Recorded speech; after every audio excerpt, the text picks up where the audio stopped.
Hello, and welcome to another installment of the rational function videos. And what I want to do today is talk about section 6, which is vertical asymptotes of rational functions. Okay. So we've been talking about rational expressions, rational equations, but let's talk about a rational function. Okay. A rational function is something that has is the quotient of two polynomial functions, okay, p of x and q of x. So what we would do is we would, call a rational function f of x, all right, the quotient of p of x, so some function p of x over some function q of x, okay. And one of the things that we have here when we're dealing with these rational functions is we have this thing called a vertical asymptotes, okay? And what we're going to do is kind of figure out how we get those. Now, over here on this picture, I just want to show you, this is a graph of a rational function. This line here, okay, is a vertical asymptote, okay? And what that means is that the graph will get infinitely close to this imaginary line, but it will never touch, okay? And same thing over here. This is a vertical asymptote, okay? And vertical means that it's a line that goes up and down, straight up and down, okay? And what I want to talk about is over here, and let's just kind of write it up here what a vertical asymptote is. It is an imaginary line,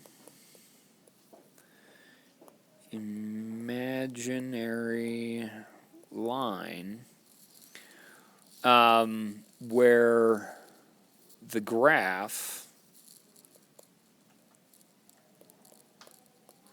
will get infinitely close to, where the graph will get infinitely close but won't touch. Infinitely close but will not touch. Okay, so that's the idea. All right, so let's kind of go ahead. I'm going to come over here and kind of look at some different examples of rational functions. This is our simplest rational function, okay?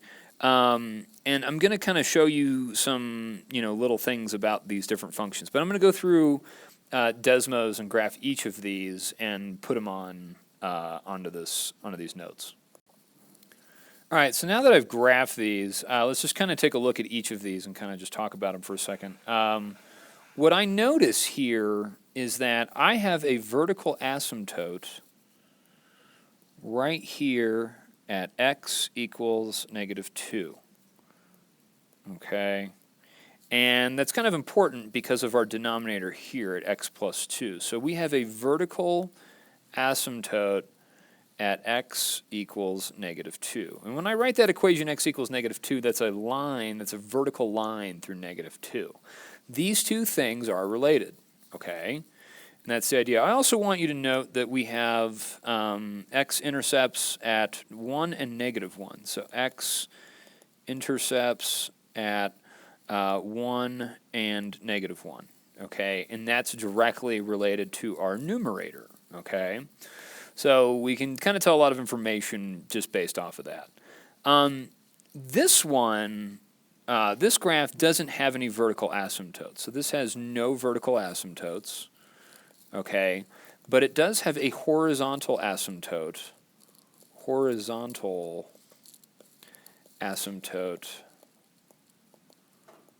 At y equals 0. Okay, and that's kind of the same idea. Asymptote means the same thing, means that it's going to get infinitely close to this line, but it will actually never touch, okay? And so that's the idea there. Okay, on our simplest rational function, this is really our parent function when we talk about rational functions. This is our parent function, okay? Notice that we have a vertical asymptote at x equals 0. Okay, So we have a vertical asymptote at x equals 0. And I want you to notice the denominator here, okay? Now, the thing that you have to understand is that the vertical asymptote, and we'll talk about this is the value that would make the denominator 0, okay? And that's how we can tell where our vertical asymptote is.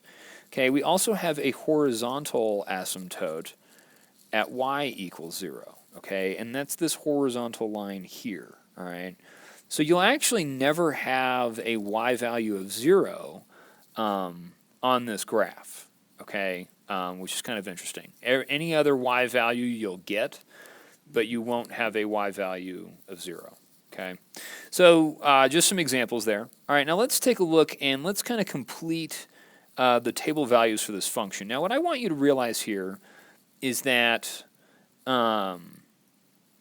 when x got, and what I'll do is I'll just kind of put this into Desmos, but I want you to realize something, that when x starts at -1, okay, and we get closer and closer to 0, we want to figure out what happens with the y values, okay? Same thing on the right side, you know, if I plug in these values, they get closer and closer to 0, what happens with the y values, all right? So let's take a look. Okay, I went ahead and just plugged all these numbers into my table here on Desmos, and it went out and it spit out all these different numbers, okay? And so, you know, when you plug in -1 in for x, okay, you get 1 divided by -1, which is just going to give you, you know, -1 here, okay? If you plug in -0.01, 1 divided by 0.01, this number is going to get bigger in a negative sense, okay? So this b value is going to give you -10, okay?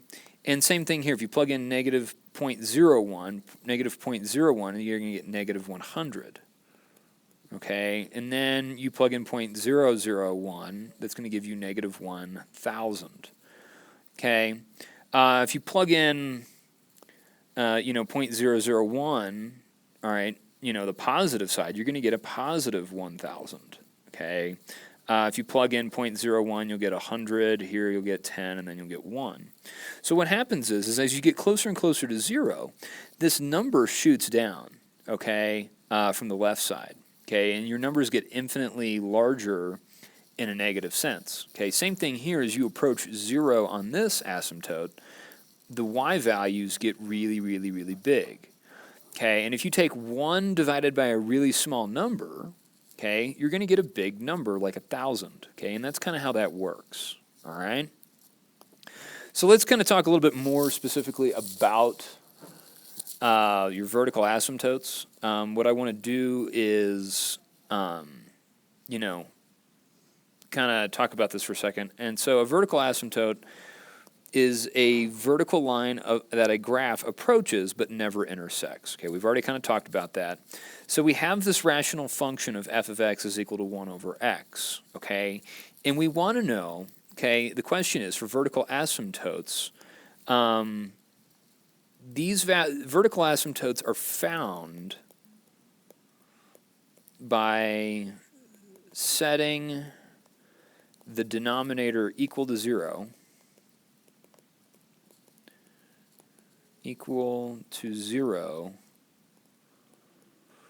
and solving for x. Okay, so you know, when I take this function here, I take my denominator, which is just x, I set x equal to 0, and this is pretty simple because then it just gives me my vertical asymptote. This is my vertical asymptote. Okay, and that's that line, that's that vertical line through 0. Okay, and that's the idea. Okay, so and you take your entire denominator, okay, whichever that function is, and you set it equal to 0 and you solve for x. Okay, so this is the easiest one that we'll do. Okay, the next couple ones we'll have are going to be a lot harder. All right, so on this one, we want to find vertical asymptotes, okay? And we talked about how, you know, the way to find it is to take your denominator and just set it equal to 0, Okay, so my function f of x, we have this function f of x is equal to x plus 3 over x minus 5, okay? And how I find my vertical asymptote, okay, I take my denominator, which is x minus 5, and I set that equal to 0, okay? And then I solve for x. I'm going to go ahead and add 5 to both sides, and I get that x is equal to positive 5. This is my vertical asymptote, okay? And you can kind of just go over here and tell on the graph, okay, these go up by 5s. Here's my vertical asymptote, and that's at the line x equals 5. This is the line x equals 5, okay? And that's my vertical asymptote. Okay, and then the issue is that if you plug in 5 into this function, your function is going to be undefined, okay? And we kind of noticed that from the first page when we talked about the table of values, all right? Now over here, okay, it says, what are the vertical asymptotes of this function, okay? So what I would do, and you know, here's the graph, all right? I would take my denominator, which is x squared minus 1, and I would set that equal to 0, okay? And you can do this two ways, all right? And the first way, so the first way we would do this is we would just go ahead and factor out our denominator, which would be x minus 1 times x plus 1, and that would be equal to 0, okay? And I would set x minus 1 equal to 0, and then I would take x plus 1, set that equal to 0. So if I add 1 to both sides, I get that x is equal to positive 1. Okay, that's one vertical asymptote. Over here, I'd subtract 1 from both sides and get x equals negative 1. This is my other vertical asymptote. Okay, and what you can tell is that this is the line here, x equals negative 1. This line right here is the line x equals positive 1. Okay? And those are my vertical asymptotes, okay? So it's really not too hard. Okay, the second way, all right, the second way would be to take, you know, my denominator, which is x squared minus 1, set it equal to 0, and I would just add 1 to both sides here, okay? And I get x squared is equal to 1. Okay, now when I apply the square root here, okay, I would get x is equal to plus or minus 1 when you take the square root of 1. All right, so this gives me the same thing as you do over here. Okay, so, you know, I don't care how you guys solve this, but the reality is I just want you to get the right answer and be able to come up with those vertical asymptotes. Okay, and that's it. All right, next thing we need to talk about is inverse variation. And so what we do when we talk about this, an inverse variation is a relationship in which the product of two variables is constant. Okay, so it can be written as an equation in the form of x times y is equal to some number k. Okay, x and y, these are your variables. Okay, these are your variables. Okay. And k is a constant. Okay, and when I say it's a constant, I just mean that it's a number. All right, or you could have this, or you can rewrite it like this, and this is typically how you're going to see it, is y equals k over x, where x cannot equal 0.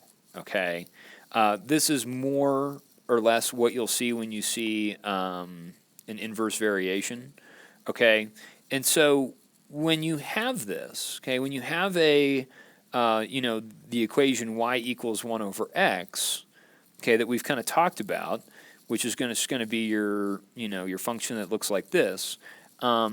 This is a function that has inverse variation, okay?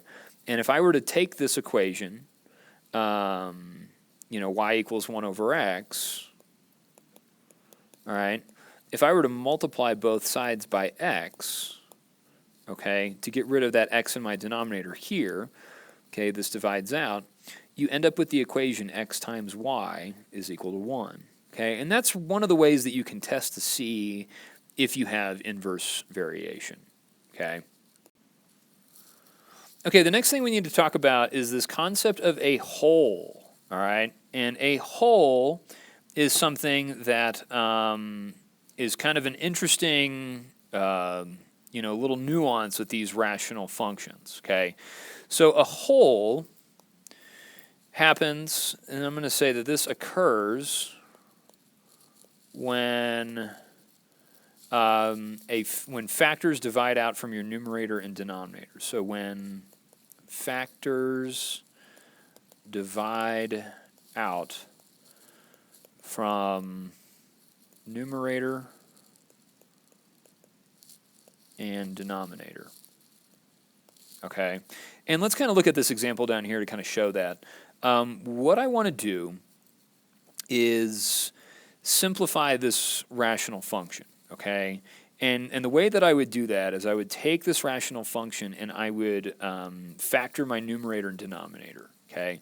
And that's kind of the idea here. We want to factor the numerator and denominator. All right, so if I factor my numerator, that's just going to factor to x plus 2 times x minus 2, okay? And then what I'm going to do is factor my denominator.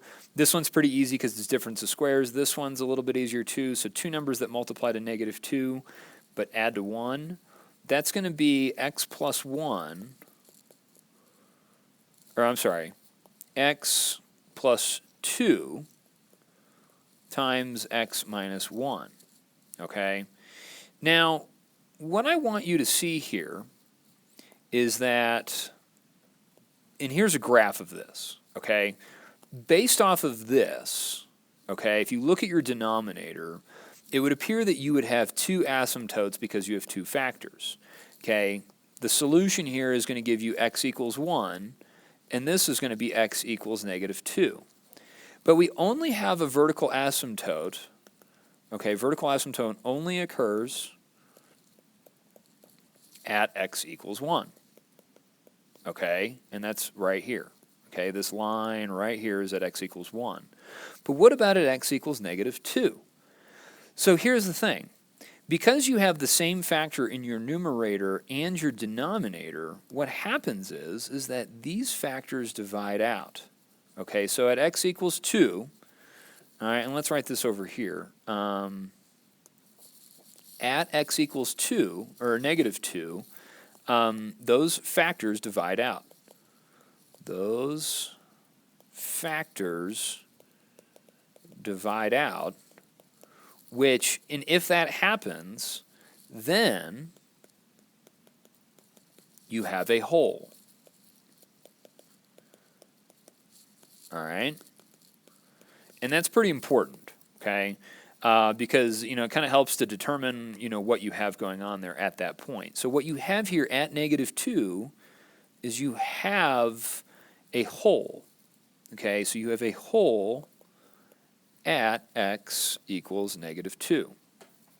All right, and the thing of it is that, when you take this function here, okay, if you graph it, what it will do is it'll kind of, you graph it on your page here, but what happens is it automatically does this math and really graphs this function here, x minus 2 over x minus 1. Notice how we have a solution, or the graph crosses the x-axis at x equals 2.